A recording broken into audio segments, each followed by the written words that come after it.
Welcome back to the North American Spring Championship Series. We're continuing our action with Game 3 in the battle for first place between Cloud9 and Team SoloMid. And I want to kick this off talking about somebody who has snuck his way into the top of the scoreboard. Sneaky, of course.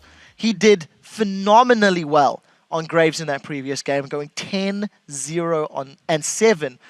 On Graves, a champion who we've seen a little bit this weekend. A couple of changes in 4.5, but more importantly, just his positioning and his decision-making was exquisite. Yeah, usually Sneaky is one of those AD carries that not a lot of people talk about, and he gets a little bit overshadowed by his counterparts like WildTurtle and Doublelift. But I honestly think this is some of the best games I've ever seen him play. He's just playing out of his mind, and I think he's one of the top AD carries in the US for sure now. I have to say, he's been playing this well for a pretty long time, actually, and he's been at the top of the solo queue ladder. I've never understood the people that say Cloud9 is only a strategic game, has only a strategic game. Like, they have good individual skills, too. I mean, up top balls, Dyrus says he's better. You know, Sneaky, he's obviously performing well. High is getting solo kills on Bjergsen, who's one of the best mid laners there are. And Meteos, 4-0-10 on Elise again. I personally think you either ban Elise or take it out of his hands, because another near flawless performance from Meteos. And you know, how do TSM contain this guy?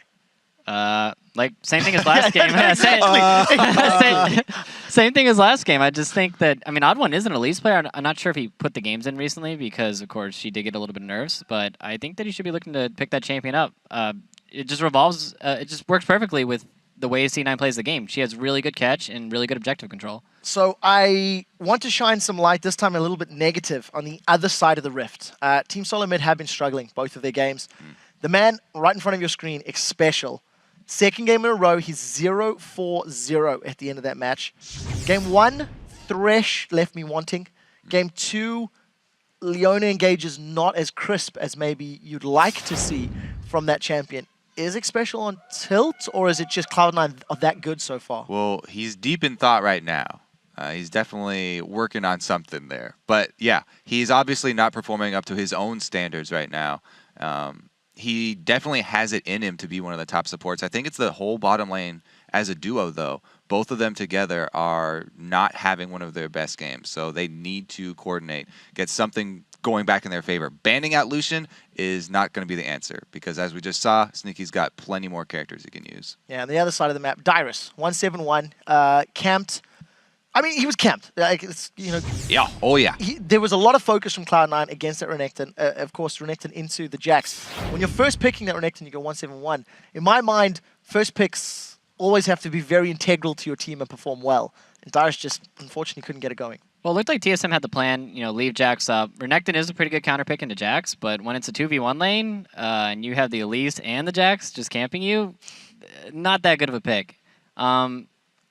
I don't know. I like the Renekton pick, but I just don't want to see them leaving Jax up anymore. It's just too strong of a pick right now, and if you're going to leave Elise and Jax up, it's just not going to work out. Yeah, I definitely concur. I mean, especially since with the new teleports being reduced by so much when you teleport to a tower, I feel like it softens a lot of the counter matchups. So even if the matchup's not in your favor, you can just rely on the teleport as your crutch to get you to that later stage of the game. Well, potentially, for the last time today, we're going to send this back over to Freak and Jet for Game 3 in the Championship Series.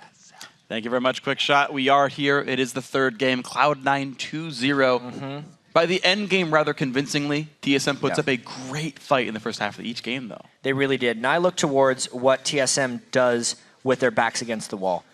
They were down 2-0 against Cloud9 in the summer playoffs last year. And then, this is when Reginald was their mid laner, they picked Fizz in the mid lane, something you'd almost never pick because they were kind of out of options. That's what Cloud9 did to them in that series. They took TSM's game, beat them with it again and again, and then made TSM change when it mattered most. I kind of feel like they're doing a very similar thing in this matchup where they do standard lanes, then they give them Renekton against Jax, another thing they probably wanted, and beat him again. So TSM is very quickly running out of moves, and they might have to do something drastic. Well, we'll see if they can kind of find a new strategy in Champ Select or a new strategy in the game itself. Maybe they opt into a lane swap because Respite isn't working. Who even knows? But Cloud9, of course, have nothing to change. Dr. Mundo, Nocturne still the ban. Soraka and Lucian still removed away. So SoloMid, the changes aren't in bans. Not at all so far. Cloud9 chants are starting to overpower the disheartened TSM fans in the crowd. Lucian ban once again, but the Graves from Sneaky was just as effective. It was. Last game. The interesting thing for me, though, was Cloud9 actually banned the LeBlanc. They're not going to let Bjergsen play an individual playmaker. They remove his best assassin, which says, okay, is it a Kha'Zix's first pick maybe, because that's not been banned yet? Is it the Lulu first pick to make sure he doesn't get it?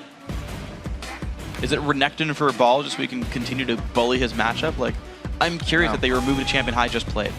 This is going to be a very telling first pick. There's always the chance they could do something like an Elise, because Meteos has still just spammed Elise this entire time. 5th Elise game in a row in these playoffs. I'm surprised that they even had to first pick it, though. Like, TSM didn't seem to show priority on removing that champion whatsoever, but just to be safe to say, yep, let's get Meteos on the most comfortable champion he's got.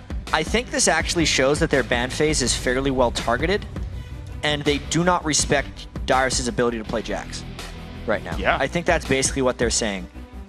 And the comfort pick is what's first pick there. I actually don't think it was that big of a priority for them, so they picked Elise. Okay. Comes through. It's going to be safe. Cloud9 can take their time with the rest of these champions. It seems like the rest of the pool isn't even that contested. Bjergsen had the option, and he went for Karma. Even with Lulu there, he said, no, this is what I'd rather go for, and I was happy to play it.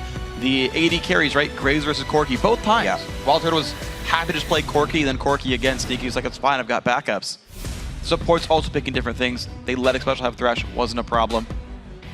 Now it is going to get stolen away. Okay, so one final adaptation. SoloMid back to the Renekton. If he doesn't get camped, he's likely to win lane.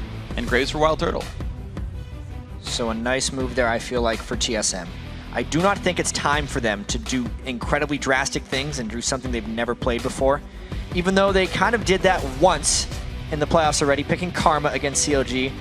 But they pulled from that pool a little too many times here. Bjergsen's Karma in the last 2 games, while moderately effective, was not enough for them to carry the game. And they're not drastically switching up, but maybe even TSM going even farther back into their standard play might be what this calls for. Well, Cloud9 opting right into the same things time and again. The Jax top lane, he's fine to play it. The Morgana here for support, 3rd time in a row, and this one for LemonNation. C9 not forced to do almost anything different. And I feel like Cloud9 does the little things in Champ Select correct as well. Notice how in that last moment, they didn't hover over any champions, and then when they were ready to lock Jax Morgana, they picked them immediately and locked them, giving the smallest amount of time possible for TSM to respond to those picks. It's an underrated thing in Champ Select, not hovering and not showing your hand before the lock-in, because especially in the 3rd game of a best of 5, where they haven't been able to pre-plan how the series has gone, and they need to make decisions on the fly, that time can be critical. Well, we'll see what's going to be critical for this one. Team SoloMid putting even more on Bjergsen's shoulders, saying pick Nidalee, play the poke, carry us out of this one with a damage character. Not, I mean, yes, she has a heal, but she's not the same kind of support character like a Karma would be. Rather, Karma's going to go to Xpecial here on support. They still want the champion in the lineup, but they want Bjergsen on something more damaging. I feel like TSM needs to pick a very heavy disengaged jungler to go along with all of that. The Karma Nidalee is going to be a lot of shielding and heals already, which means Cloud9 either has to bring healing somehow, despite already picking a support, or just bring even more hard engage. Puts them in a bit of a difficult situation here for these last 2 picks. Now, Cloud9 still looking plenty calm. High, talking about the champions. Saying, yeah, this is what we're going to play for. Here's how we're going to play it. And we'll see the last 2 picks. Caitlyn for Sneaky and the Twisted Fate mid lane. So High also going to bring this out following Link's example. To be fair, TSM's only loss to CLG was the Twisted Fate mid lane. That's one way to close the distance on a Nidalee. They're not going to let TSM set up extended siege engagements, which actually puts a spin on this final pick for TSM. They actually need a strong team fighting jungler now, because they cannot help but get engaged on by a Twisted Fate. Gotta expect the Xin Zhao once again. Yeah, he's good at it, but we've just seen him being out-jungled by Meteos time and again. Out-gold incomed, out-team fought, out-ganked. Game 2, he did have a pretty decent start, however. Yeah, true. But Meteos was able to recover. The objective control was great for the TheOddOne, but that was it. Yeah. That's the one thing he's done well for the team, which is the sort of standard for a Wriggles jungler. you're more about objectives, but it's going to be a different pickup here. The Evelyn comes through for TheOddOne, so he could do all kinds of fun things with his early game. Get into all kinds of situations, make plenty of moves. There's a lot on TheOddOne here, I think. I think so too, because a lot of what happened last game was Meteos camping Dyrus and just helping out balls. It was almost a 2v1 in the top lane, which means it's a 4v3 on the rest of the map. So OddOne has to step up, Turtle has to step up, Xpecial has to step up, and they have to take advantage if Meteos goes and helps out balls again.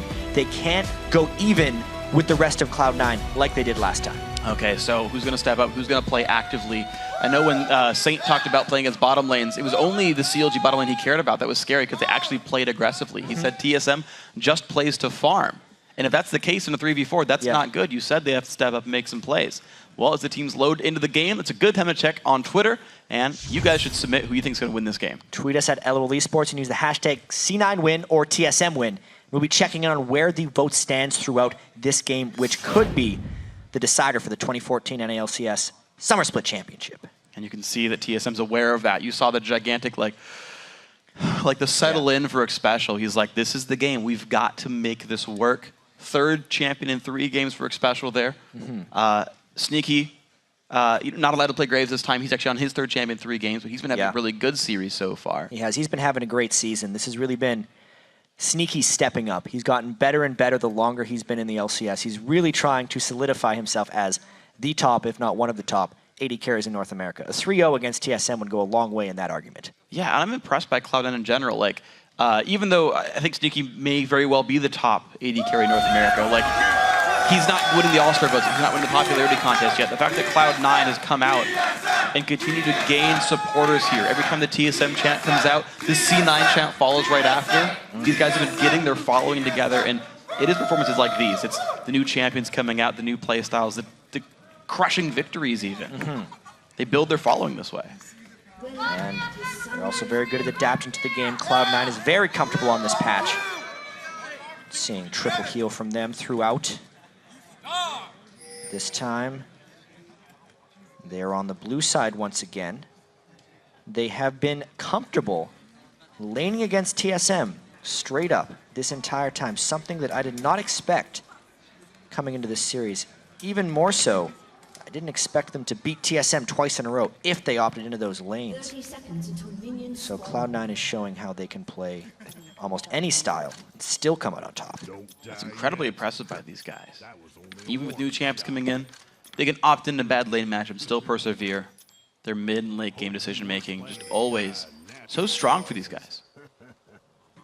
So the battle lines are drawn, and I do want to know where the movements end up being. We haven't seen any lane swaps at all in this final series. It's interesting how we usually see 5 warding totems on both sides, but in this game in particular, LemonNation has went for a sweeper. A lot of that just has to do with TheOddOne being a stealth jungler. That extra ward really wouldn't do them much. They're going to use that 1 warding totem to get some brush control in the laning phase. But outside of that, they're just going to try and deny TSM more vision, since they can't get vision on TheOddOne anyway. Cloud9. Absolutely, they're going to start in their own buff, though. Same for TSM there. The top lane is going to be helping the jungler's balls with the recall. Helps Meteos get some damage down, but then he's going to grab an extra couple of potions and peace out. Dyrus, the exact same move. They're going to get to the lanes, and they'll be safe. Teleports, of course, are used on the turrets. Even if you miss a couple of minions of XP, it's worth it overall. Yeah, they needed the insurance early on in the game. And this bottom lane is going to be incredibly interesting to watch. The level 1 power of Karma is immense, and it's going to be about whether TSM can push Cloud9 in early to try and get an edge on this one. Otherwise, Caitlyn would be able to outrange Graves and beat them up, unless Graves and Karma can shove them in faster to neutralize the lane matchup. You see, these guys are trying. They're throwing attacks back and forth, and C9 nor TSM really taking any time between their auto attacks. Level 2 does come first. WildTurtle jumps in. There's the root in towards Sneaky.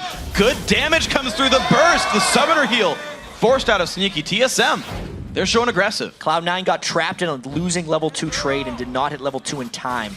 Therefore, they had to bail out at the last moment and had to burn that 1 summoner spell. They're now in a little bit of recovery mode. Health potion burn on their side, as well as the summoner spell. Xpecial is taking a big chunk of damage down on the bottom lane. He is out of potions. He might have to leave this lane before too long. High and Bjergsen battling. Level 3 on each. WildTurtle doing his best to stay alive. You're seeing Sneaky also out of potions, doing his best to sustain. AD carries very rarely run lifesteal now. This could be a semi-permanent health loss. He'll slowly get his health back up in these.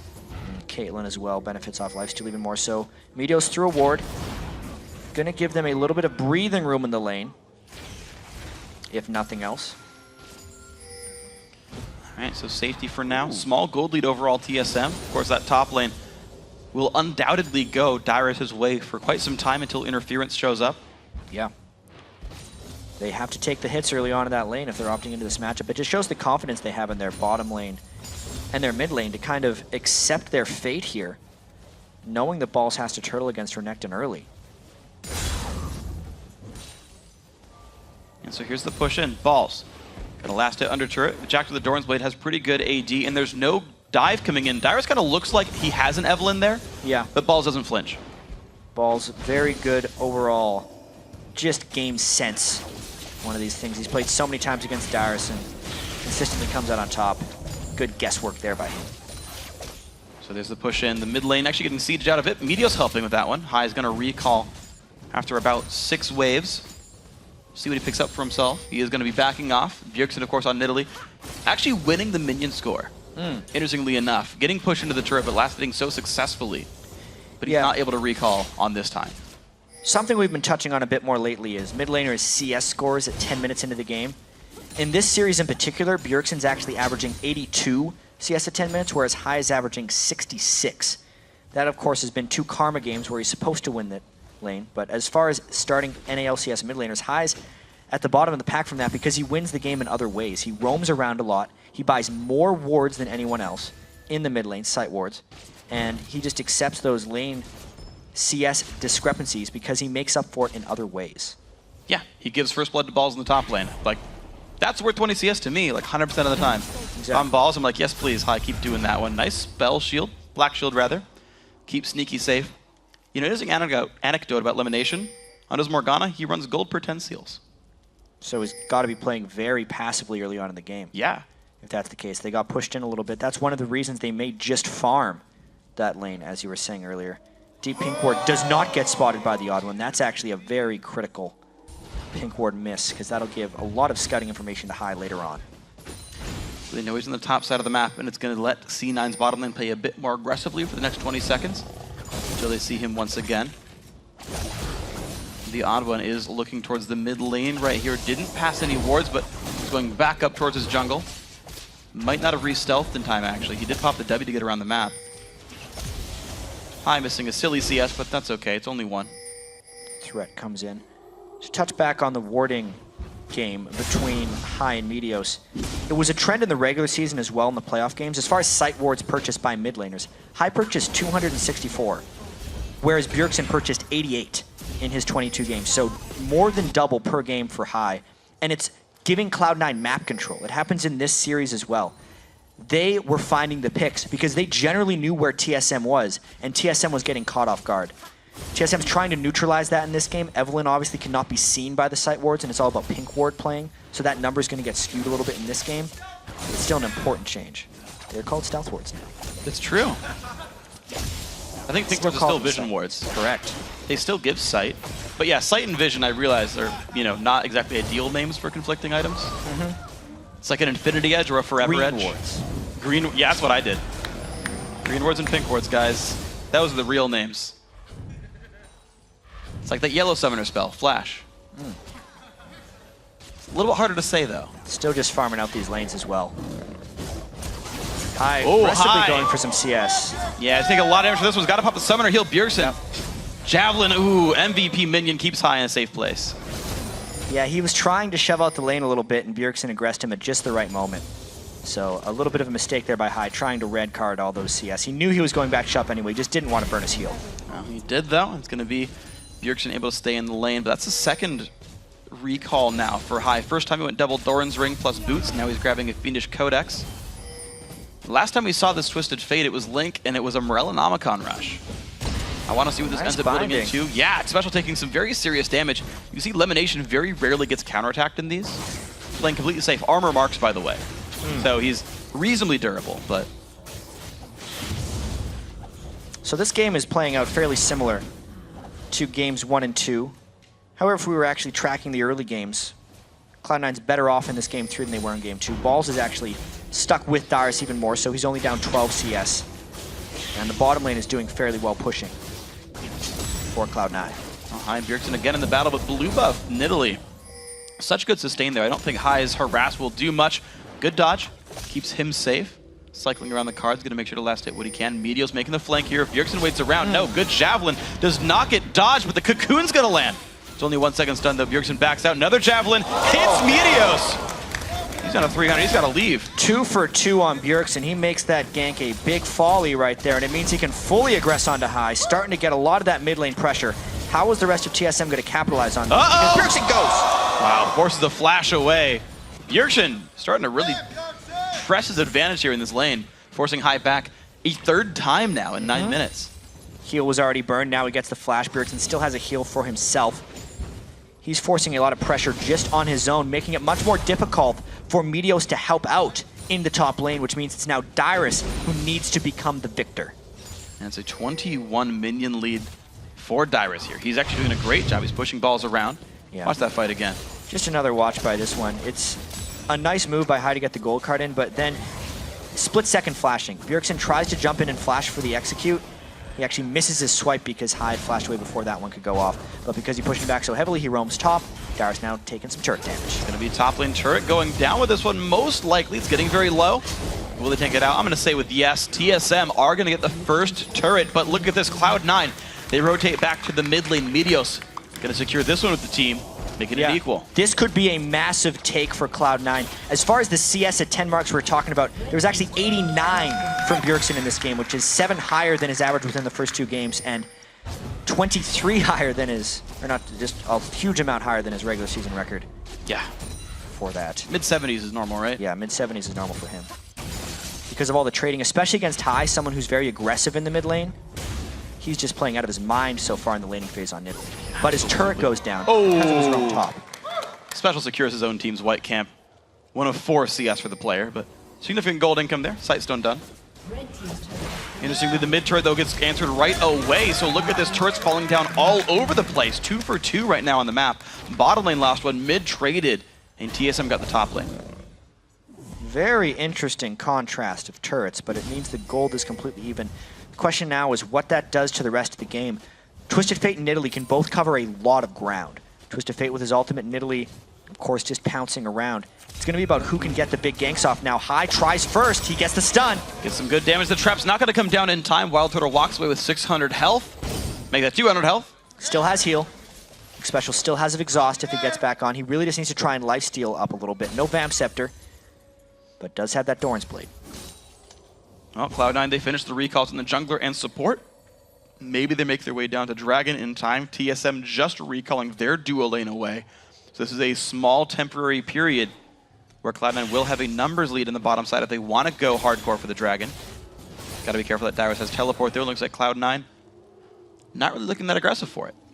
No, and I think you can look at High's items at this point in the game, and he is a non-factor if they were to start doing team fights right now. No Magic Penny. Looks like he's rushing the Lich Bane. That's Merlinomicon. Oh, that's the... You're right. Yeah. We don't see that item much. But that's the CDR mana regen item. The Forbidden Idol. Yes. Say.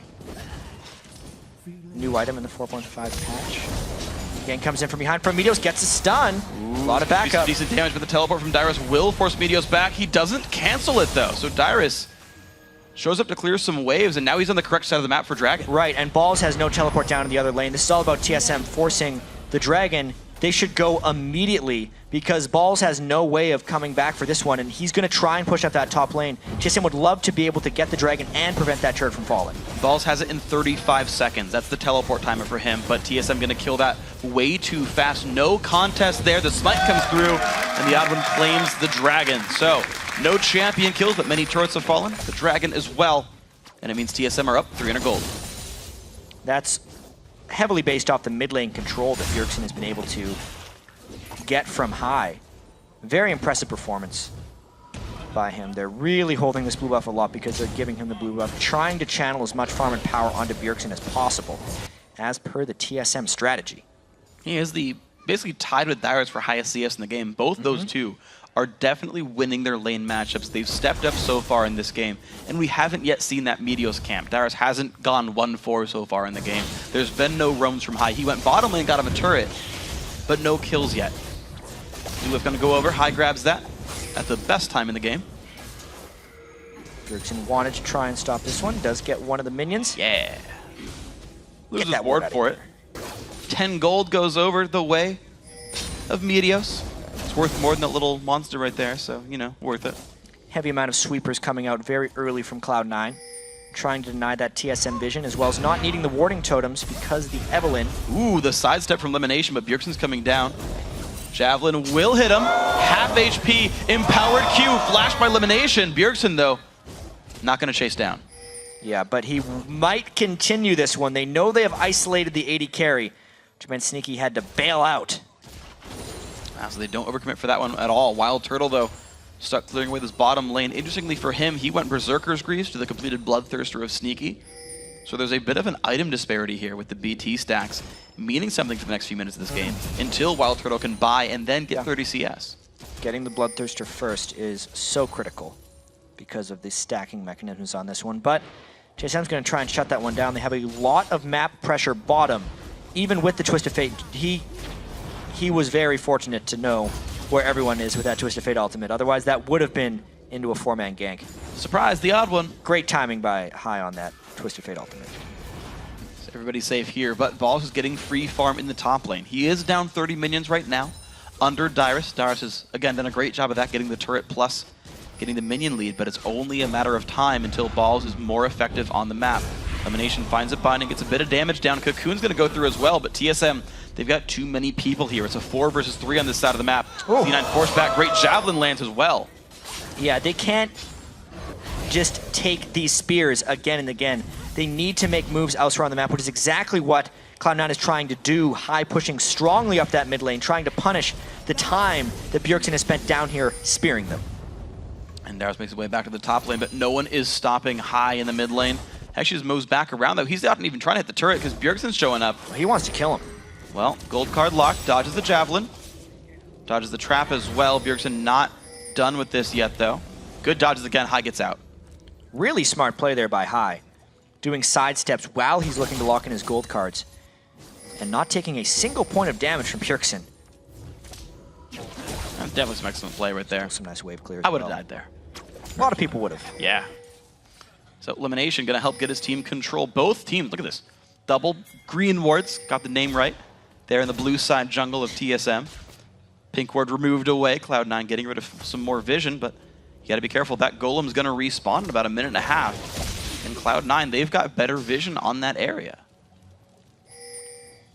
Yeah, and the gold remaining close. This is definitely the closest of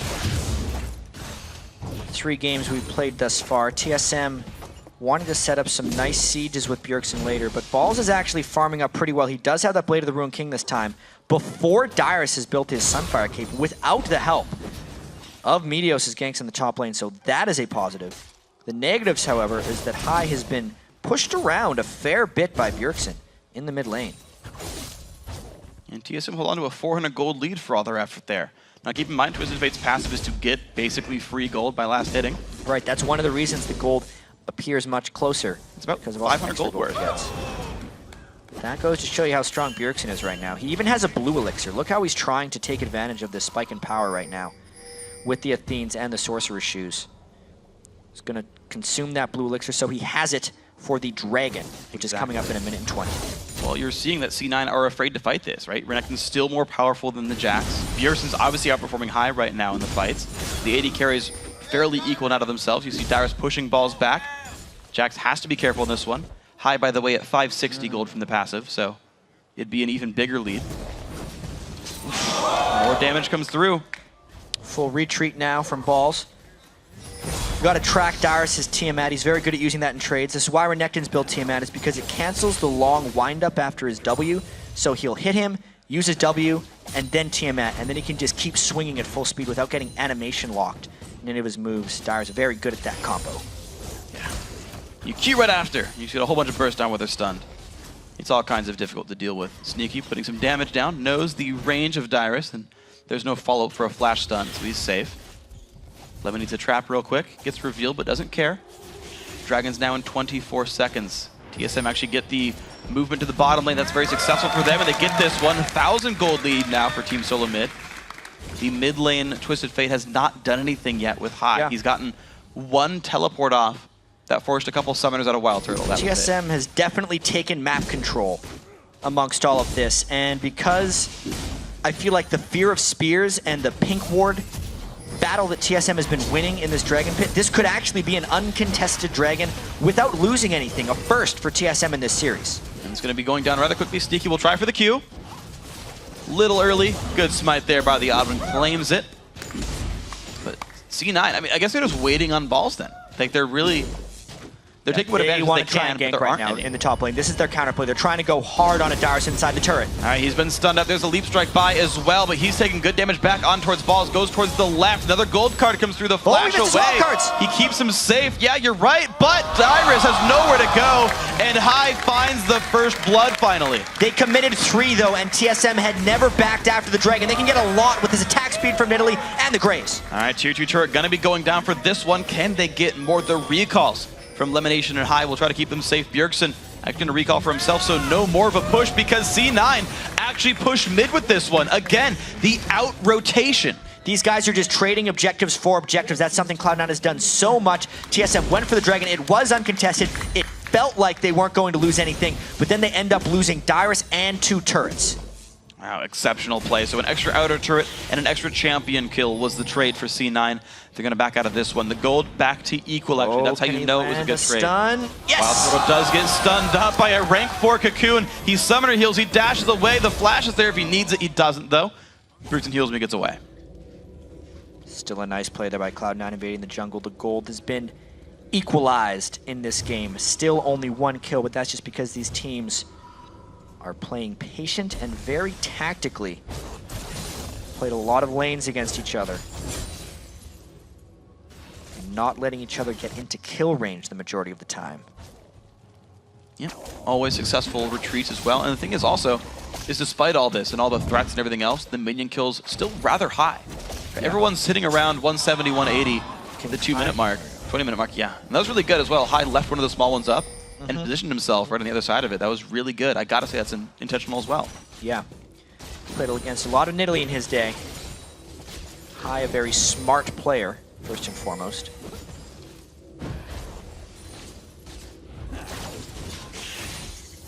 So, Cloud9, still actually a bit on the defensive. It's still TSM who looks to kind of push the favor. Top lane, all 5. Balls on the wrong side of the map, and here they go. Tier 2 turret dying rather fast. They just get this one because they took control of the blue buff of Cloud9. There was no way Cloud9 was checking that area, and they used the move speed of Karma to go and get themselves another turret. 5 turrets to 4 now. Very well played. Can they get to the other side to defend this Jax? There is a teleport for Dyrus. Ball's going to start the damage. Dyrus will walk his way to the lane, and I don't think this will die too very quickly, but Ball's now level 13. He's actually still minus a level to Dyrus. That is something that's been held well for TSM, but here comes Sneaky. Here comes the rest of C9 a little bit. They're just ignoring Dyrus right now. This turret going down rather fast. Sneaky putting some damage through, and there it goes. Be careful. The TP in from Twisted Fate. Dyrus, actually, he's going to stun him up nice and late, and there goes the kill. Balls claims it. That is the second game in a row that Dyrus has died, underestimating the attack speed and the power of a Jax on a turret. He should have abandoned that turret when he realized he did not have the help, and he forgot the Twisted Fate could come in from anywhere to finish him off. So that's now 2 kills, the only 2 kills. Ganks on Dyrus. I mean, he tried to go really hard on a Sneaky right here, but you can see, because they had a focus on the turret, they were able to stun him as soon as he came through. High with the gold card locked. Twisted Fate buffs actually helped there. He now can hold it for 6 seconds, making it a little bit easier and forgiving to come in there. With the stuns after TPs, High locks it perfectly, gets the stun, and picks up the second kill of the game for Cloud9. Absolutely beautiful play on this one. So High now gets to be a split pusher if he wants to. I mean, the main one is balls, but High goes around the map. He's got great cooldown reduction.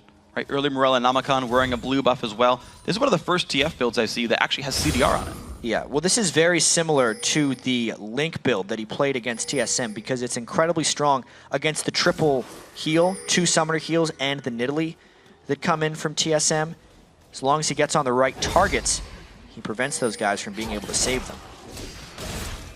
So now TSM playing for the first time in this game catch up. They're down 700 gold. They're starting to lose a bit of control. The kills from C9 are very effective.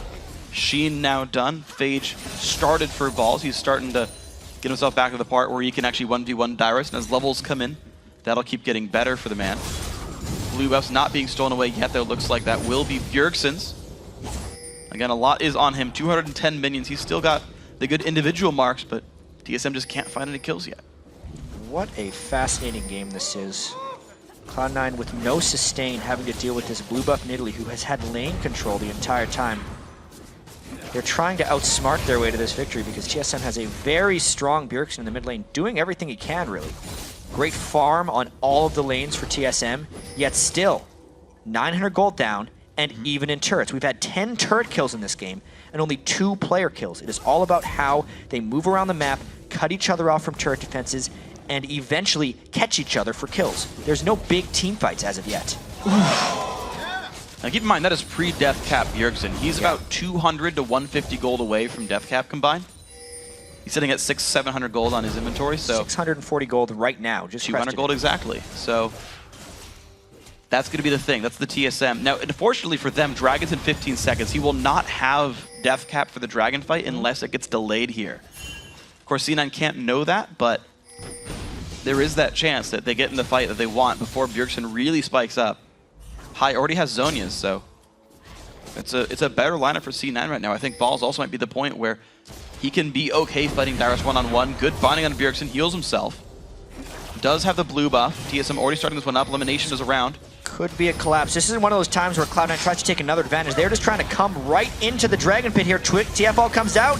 Where's the fight? He's going to go right in on top of the Dragon. There comes Balls and Dyrus into the back line. Going to all collapse back down towards Dyrus. LemonNation gets out, gets the stun as well. Dyrus still locked up. He will fall. The escape comes in. Now the odd one forced to run away, but he's going to go down. Double kill for Sneaky. And here comes the chase. WildTurtle is going to get well away from this fight. Another 2-0 Cloud9. What a clean engage there by the Cloud9 team. They had a very big risk of getting just surrounded by the TSM team, but they didn't let the spears poke them down. They get 2 more kills and the Dragon. What a big move in the overall game there for Cloud9. And you gotta wonder how many other teams would have said, oh, they got there first, it's low, and just not even gone for it. Many they teams. dove in.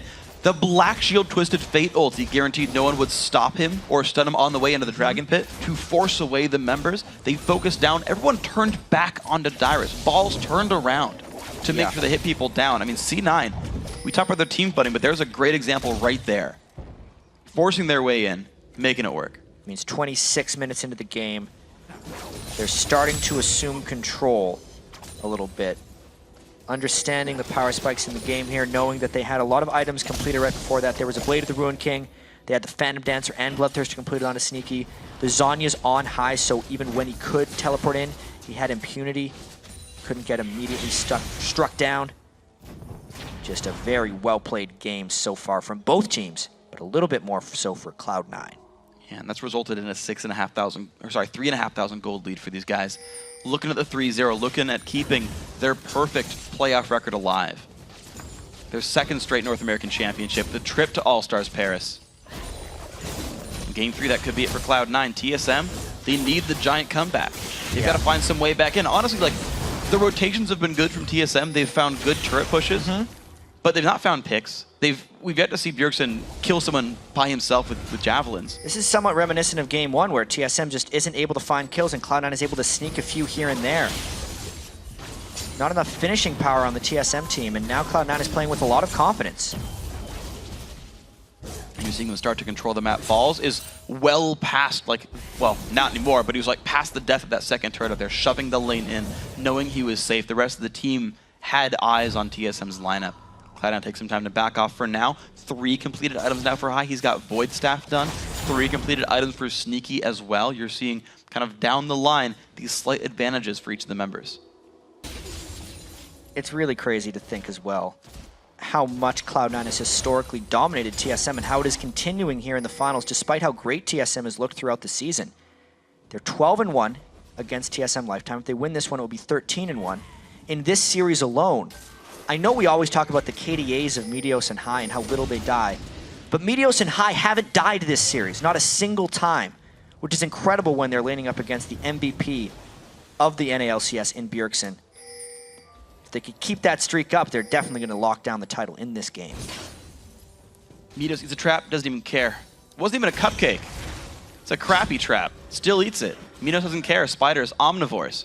Moves his way over to the bottom side of the map. Ball's already setting up the minion wave for this one. Level 14s and 15s for most of these guys. Blue buff now going to be under control. C9 definitely the confident ones in this one. And TSM's not getting in positions where Bjergsen can go to work with his spears. Cloud9's not necessarily trying to set up turret sieges, and they're not putting themselves in positions to be sieged. That's what TSM needs to have now that he finally has that death cap. You know, we talked about, oh, hold on, this, okay, he's all right. You know, we talked about C9 being confident. LemonNation just swept that ward with no coverage at all. I feel like C9 are almost getting slightly overconfident. They didn't see any of TSM. They may well be. be. Sat there hitting it. They may well be, but they also have a very good read on TSM, knowing that this is the third game in the series.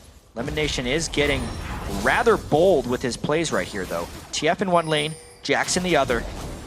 They could theoretically collapse for a 5v5, but the collapse wouldn't be immediate. There's a teleport, there's a twist to fade off, and they're trying for a catch! They're gonna get their damage on Xpecial. Cocoon's gonna land as well. Jax also in. Kill picked up 5-0. Well, there's our answer why LemonNation was playing so aggressive, because they were waiting to pounce. He was hoping to catch a Dark Binding. They didn't even need it until after the stun. Sneaky in the mid lane, pushing up with the rest of Cloud9. Absolutely great play, and now Bjergsen's on the wrong side of this. He's on the back side, looking for javelins in toward the squishies. Balls also eats the bushwhack. They're going to move in now towards the middle inhibitor turret. Cloud9 has to be very careful here not to take any spears from Nidalee while they're sieging this, especially the squishies in the back, because Bjergsen is behind them. Ooh. There's one. Well, High, very low on health, puts the poke down. WildTurtle dropped dangerously low. Another javelin onto Sneaky. That's a big one. Balls will be taking this one out. High. Great sidestep. That would have killed him. But even better positioning from Bjergsen, knowing if he came in from the back, he would be able to defend that inhibitor turret. If he was in the front, the minions would have blocked it, the tanks could have blocked it, but he got it to squishies. One onto High, one onto Sneaky, repelling that push. So blue elixir Bjergsen, no blue buff. Oh, there's the onto stun. Dyrus, gold card. It's going to be everything, but there's the Meteos Xpecial, keeps him alive. Dyrus pops the ulti and flash to get out, but the solo kill from Balls on the side. He trades his life, but this could be the opening for Cloud9. A red buff Sneaky is slowing down Dyrus, who does not have flash. WildTurtle comes to join in. LemonNation, the flash engaged, the black shield is on. A massive stun comes through. Xpecial low on health, heals himself up. OddOne chases down Sneaky, won't get the kill. WildTurtle goes down to Meteos. Xpecial goes down as well. The repel in the air. A 3-for-0 on this engage. And Meteos and High are still unkilled in this series despite taking down 4 members of TSM, especially with the kill onto Bjergsen. They can shut down this middle lane now. They've got 14 seconds of this 3-versus-1 right there. Dyrus not likely to make his way in. Middle inhibitor now under fire. High helping to lead the team. He's the shot caller primarily, and he's making it happen. What an impressive performance so far by Cloud9 in this series. They win the first game by a wide margin, and check out this catch by Balls. He just tanks a spear, but because of the immense damage and the Blade of the Ruin King active, he just ruins Bjergsen, and all the while Cloud9 had already distracted the rest of TSM, so there was no peel for him. At this point, it is just execution from Cloud9, coming in from all angles. They don't have the highest amount of damage. That's why the map control and starting the fights with an advantage is so key. No Bjergsen means little heals. They have Morellonomicon to stop the summoner heals as well from High. Then Zhonya's at just the right time. The repel from Meteos at just the right time. They clean up the fight, they get the mid turret, and they secure the Baron. Wow, impressive now, 32 minutes in. C9 doing pretty much everything right, and they might just get a catch here. Ball spots TSM. There's a TF ulti. Bjergsen's gonna get stunned. He's gonna get stunned again, and down he goes. Cloud9 finds the pick, and they're gonna find Dragon. It's really all about withstanding Bjergsen's laning phase and then being better as a team. As far as Cloud9's victories here, High has not let himself get killed by Bjergsen. He has given small advantages to him when he needs to, and then he has punished him when Bjergsen is trying to make too many plays. 10-1 now in kills, and a resounding advantage for Cloud9. Here we go, Cloud9 making their way up the bottom side of the map. Mid inhibitor is already gone. 18 seconds until TSM have their all-star, their MVP back. Bottom lane turret now under siege. Balls They're just taking gonna up go. the binding onto Dyrus, but there's some damage coming in from Xpecial. They don't even care. He just takes the turret down. Sneaky's going to join the team. WildTurtle actually pushing the top lane by himself, so it's actually going to be a 5 versus 4 even still. There comes the recall, but this turret's taking damage. Turtle still not back in. Turret number 1 is gone. Dyrus there gets another bind onto him. High finds a stun. Cocoon there as well. Still putting the damage down. C9, wait for another wave. This would be rather bold if they're trying to end the game here. They do have 2 waves of super minions approaching. This is a healthy TSM team trying to get them. They do have Baron. If they get a clean engage, I can see them going for it, but it is rather risky, and Cloud9 doesn't need to do it right now. Yeah, Sneaky's going to be safe. All of C9 doing a great job of dodging the javelins and backing out. They still hold the Baron buff. For more than 2 minutes here, they could recall, shop, and either siege down mid with supers or get the top inhibitor. I want to know how secure they want the game, but they're ahead 12,000 gold. Any of those pushes will work. Yeah, most likely from the camp of Cloud9, they're going to start the push up the top lane since the minion wave is pushed in that side. And if they catch TSM looking and trying to defend one of the other turrets, they would initiate immediately. But they are very knowledgeable of where TSM has to go. They know TSM needs to put multiple resources into defending those 2 inhibitor turrets. Sneaky's actually trying to farm up enough for an Infinity Edge right now. They'll give him another power spike. Obviously, the death cap was just completed by High, putting him in an immaculate amount of ability power, 632. That's a rather large number. Sneaky just enough for IE. 1375 from where he's at. Gonna wait for ambient gold, and there we go. That's the last major power spike for an AD carry. 4 big offensive items, not counting boots. And C9 does look for the top lane. Can TSM make any more plays? Or do they have a rider's block? Can they make this stop? Cloud9 will end the game on this push. Well, whatever it is, there's some type of block for TSM against Cloud9 because they just can't seem to beat these guys. Ever since they've made it into the LCS, Cloud9 just can't seem to lose in the playoffs. Still undefeated, well on their way to their 2nd straight split championship here in North America. Pushing down the top tour with 2 downed inhibitors and a Baron buff. There goes tier 2. Baron buff, 45 more seconds. WildTurtle wants to wave clear, takes a Caitlyn ulti, gonna get slowed down a little bit as well by Twin Shadows. Summoning Heal keeps him safe. Balls holding down the mid lane. Superman is holding Dyrus' attention, and that inhib's gonna fall. Top inhib turret's gone. Balls gonna rejoin the team. Trying to come in from the side. Here we go. No stuns come in from the ulti from Morgana, but there's the battle, Xpecial in the back line. WildTurtle gonna be locked up. 2 kills. Make that 4 kills. Make that almost everyone going down. Cloud9 gonna end the series 3-0. They're gonna take down the Nexus, and they're the North American champions. Cloud9. 15-1. They won the first game 18-1. And their overall kill death in this series is ridiculous. They only died 6 times this entire series. 6 deaths total in a best of 5 against Team SoloMid. These players putting in everything out there. But Cloud9, I gotta say, representing North America at the All-Star Invitational in Paris. Obviously the best team for the job here. Cloud9, the best team in North America once again, showered in confetti here, and a dominant victory once again. The #1 seed in the regular season. They came into the playoffs on a 13-game winning streak. If you include these playoffs, they've now won 18 in a row against top flight competition here. That has to feel good. They're gonna have even more ahead of them, that's the thing. Yeah. Cloud9 they'll make playoffs, they'll make top 8 international competition. They've yet to win a major international event, to my recollection. They're gonna have their next test in 2 weeks as well. Yes, they will. They looked very, very good today. They took their time with it, but they were controlled. Their strategic moves were impeccable. If Dragon goes down, will they get first blood in a turret for it? If mid lane goes down, they get mid and top for it. Yeah, every time TSM had a play, and TSM, to their credit, actually did have a lot of good plays. Yes. But Cloud9 was just so well prepared for everything. They would always go 1 step ahead. Exactly. Forward in that game. The fact that they died 6 times in a 3-game series to TSM, Bjergsen killed everyone this year. He could not kill High a single time. Yeah. Absolutely ridiculous. High and Meteos unkilled the entire set. Supreme play by Cloud9. A wonderful team there. We're going to send it down now to Kobe, who's down on the stage. Thank you very much, Freak. I'm here with Hi after their victorious series. Hi, we saw the package leading into this series. What's more important to you guys, going to Paris or Korean barbecue? Korean barbecue is pretty good, man. But Paris, I can go on a date with people over there. Like maybe Reckles if he wants to go on one with me. No? Talk about the game, though. The Twisted Fate pick seems like it's great in this meta. You can cover long distances. You have great wave clear. Were you able to accomplish the goals that you wanted to with that pick? So early game, I wanted to be able to port more to maybe like top or bottom, but TSM played very well, keeping me in track.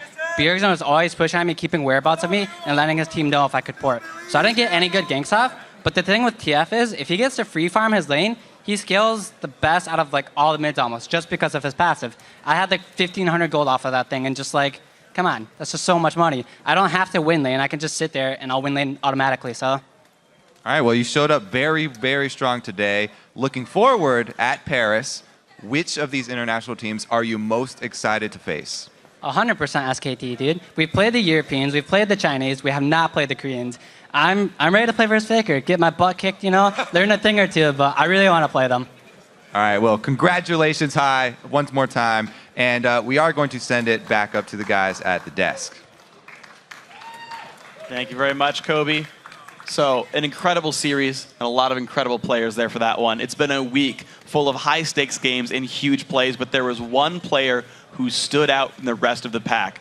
Our MVP this week, Cloud9's Hi. Yeah, Hi's focus and roaming game were critical components in getting Cloud9 out to an early lead in these games. He had great plays on the block, Lulu, and Twisted Fate, and he really helped carry his team, and he is now riding an 18-game winning streak with them. He had 0 deaths in the finals, got 2 first bloods, and assisted in the other one. Even if Hi doesn't have the best CS at 10 minutes, he wins in other ways. He makes the calls for his team, he always knows where to go, and he makes the plays when it counts. He had a 34.5 KDA in the playoffs. Like, what the heck? That's ludicrously good. Hi absolutely stepped up. And it's so funny. I know Kobe brought it up, but the fact that, oh, you know, Cloud9's got the best team play, but not the best players. Hi was phenomenal. Depends how you value who the best player is at that time, because there's so many intangibles that don't just stand out in conventional stats, like the way Hi controls vision in the mid lane and the calls he makes for the team. Yeah. Very impressive. Absolutely impressive. So, for more now on the Spring Split champions, let's throw it down across the studio to Quickshot. Thank you very much, guys. I am happy to be joined by all of Cloud9. This is no longer the analyst desk. This is Cloud9's desk. And I think it is totally earned and totally deserved. Congratulations, LCS Spring Split champions for North America. 2nd title in a row. I want to throw a question to Meteos first. Unkilled in 3 games against Team SoloMid. Hi grabbed the MVP title. He also went unkilled. Why was it so convincing that you beat TSM? Well, I think we played really well in this set. Basically, all of our practice leading up to this was really good practice, and we really, I guess, showed up today and played as well as I think we can, really. So when we play really well, we don't have to die. We had really good vision control, so we didn't get surprised by too many ganks. We didn't get super greedy. We just did what we had to do. Lemon, it seems as though Cloud9 anticipated what TSM was doing. It always felt you were 1 step ahead. Why is it you had such immaculate control? I think a lot of it comes down to the fact that we had so much CC and catch, and they really didn't have any at all. It gave us a big advantage in being able to just control the game like throughout all of it. Well, it definitely showed. Congratulations once again. Sneaky, you performed phenomenally well. You always hear the adage about Cloud9 and how they don't have the best players, but you've got the best teamwork. I think that's bollocks, by the way. I think you guys are phenomenal. You in particular have held the #1 ranked spot in North America for so long. Transition more from the utility AD carries last year to now damages. You got a ton of kills this series. How have you done it? Was it a change in play style, or were you always able to do this? It was a lot in change of champions played, because before I was playing Sivir, Ashe, and just really supporty champions, but now I'm playing carry champions. Like Lucian is the biggest one. He's really good at carrying. And then Corki, Graves, they all have insane kits for carrying. And I guess just playing a lot of solo queue and getting #1 spot. And actually, my Smurf is like number 25 now or something. I'm really getting up there. And it's just, all the practice leading up to it has made me a bit better player.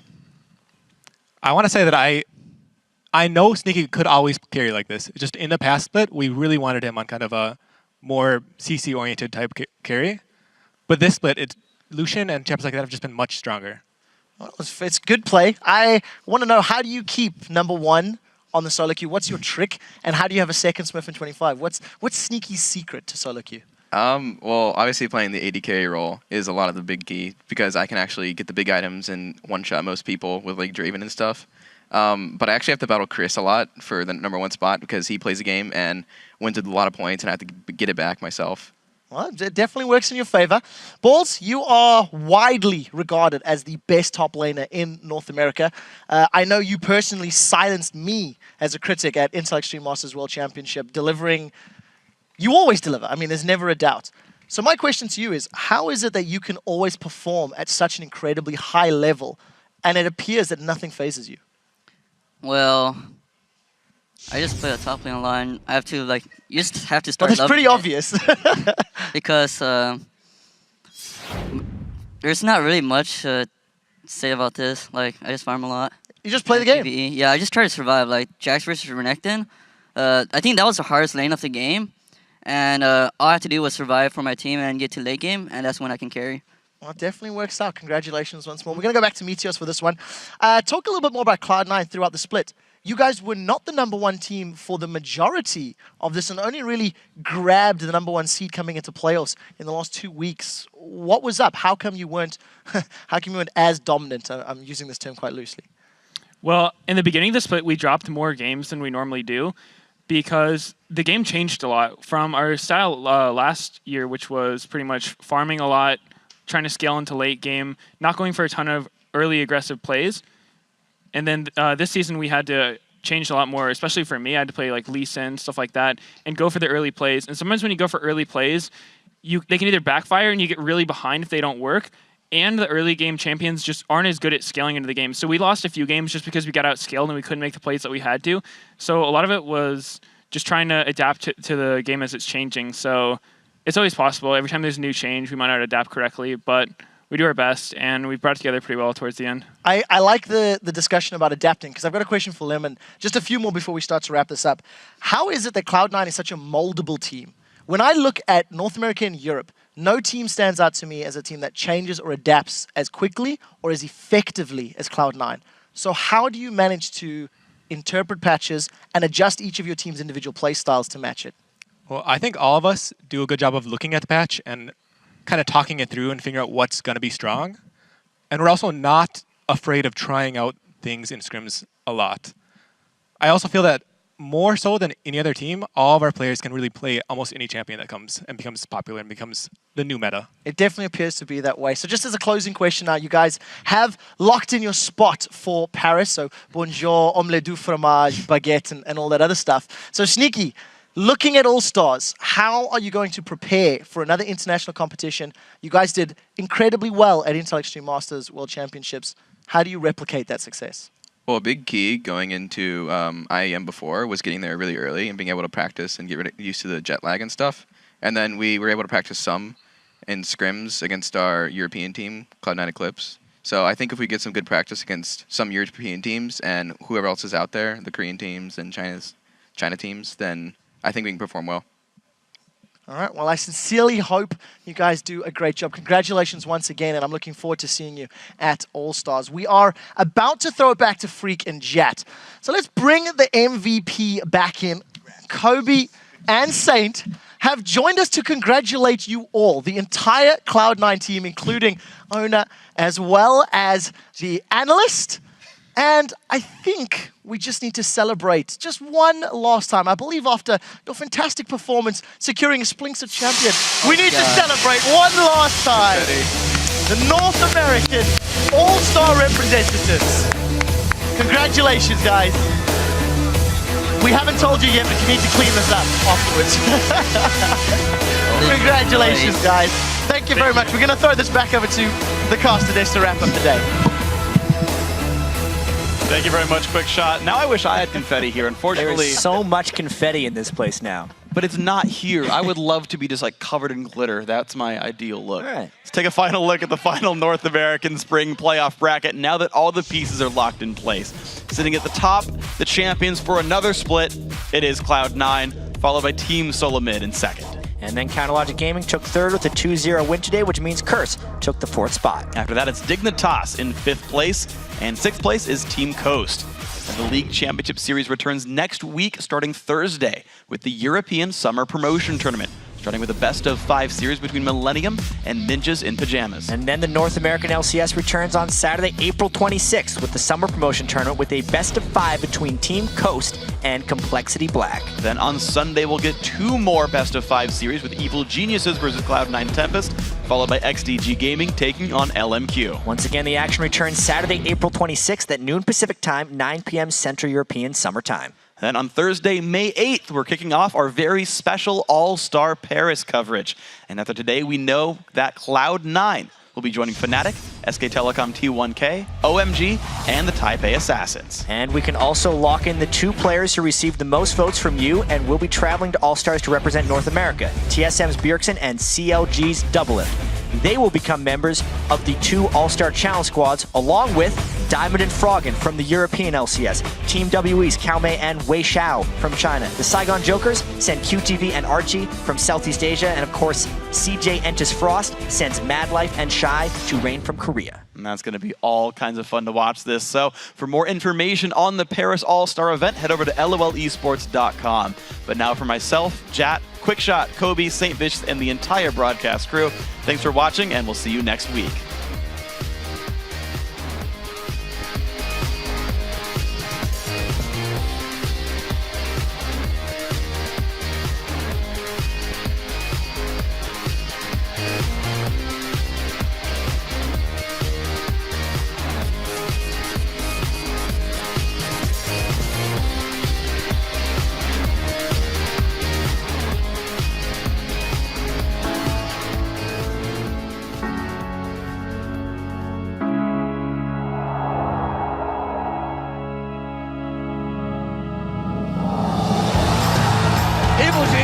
They sweep their way into the LCS. And Hotshot GG. Well played. St. Vicious's return comes in victory. But he finds solace there on the back. Oh my God! Quadra kill coming in for Bjergsen! CLG have reached some threshold for the potential that they held. Still going for the kills. The second, he's not going to get it. Oh my God, he does get it. Ghost breaks the win streak of Team SoloMid. I'm happy to draw guys before we leave. Meteos trying to close the game by himself. Cloud9 is going to be more than happy to keep sole possession of first place. If you're not winning, it doesn't matter. And we need to win. There's nothing that emotionally affects me in esports more than whether CLG wins or loses.